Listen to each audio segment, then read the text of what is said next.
जैसे कि previous year के क्वेश्चन में एक क्वेश्चन आया हुआ था ह्रस्व स्वर दीर्घ स्वर के ऊपर, तो इसलिए मैं इसके ऊपर एक वीडियो बना रही हूँ कि स्वर भी बहुत टाइप से होते हैं और इसके ऊपर क्वेश्चन भी आए हुए हैं।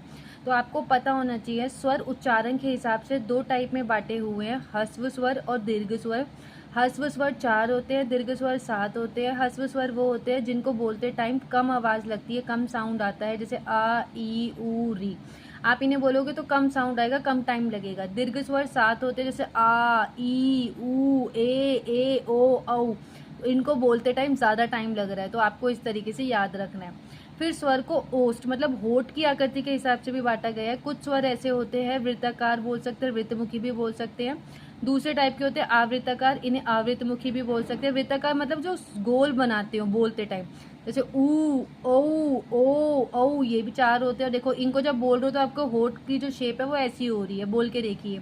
और आवृत्ताकार या आवृत्तमुखी वो होते हैं जो जीरो नहीं बनाते, जैसे इनको छोड़ के सारे हो गए जो भी 7 बचे हैं।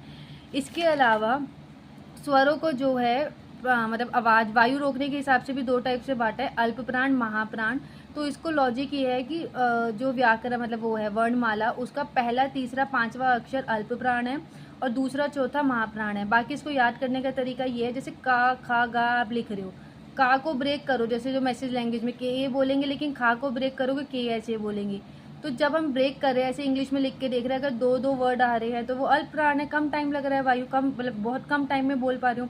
और महाप्राण ज़्यादा लंबा जा रहा है। तो ये दो तरीके, या तो आप ऐसे याद कर लो, पहला तीसरा पांचवा अल्प प्राण, दूसरा चौथा महाप्राण। वो जो काका गाने लिखते हैं उसमें पहली लाइन तीसरी लाइन पांचवी लाइन, ये बोल रही हूँ मैं। और बाकी इसके अलावा या रा ला व ज ड ये सारे भी इसमें आते हैं। श श स ह फ ड ये महाप्राण में आते हैं। घोष के आकार पे भी दो टाइप के वो होते हैं हमारे, अघोष और सघोष। अघोष भी जैसे आप का खा गा लिखते हो तो पहले दूसरे वर्णों की जितनी भी लाइनें हैं वो हमारे अघोष में आएंगे, क्योंकि इसमें कंपन होता है। कंपन मतलब जब गले में जो वाइब्रेशन होती है। बाकी श श स फ इसको बोलते हुए भी देखो आपके गले में वाइब्रेशन होगी। लेकिन सघोष जिसको बोलते टाइम कंपन नहीं होता, जैसे कि इन वर्णों के तीसरे चौथे पांचवे, या र ल व ह ज ड ड़, या र ल व ह इसमें ज ड ड़ इसमें आ गए। जो इधर वाले हैं देखो वो इसमें ये सघोष भी है और ये अल्प प्राण भी है। और ये जो मैं पहले दूसरे तीसरे बोल रही हूँ ना, मैं ये ऐसे बोल रही हूँ, पहला वर्ण दूसरा वर्ण तीसरा वर्ण। जब आप काका गा लिखोगे तो आपको और अच्छे से क्लियर हो जाएगा।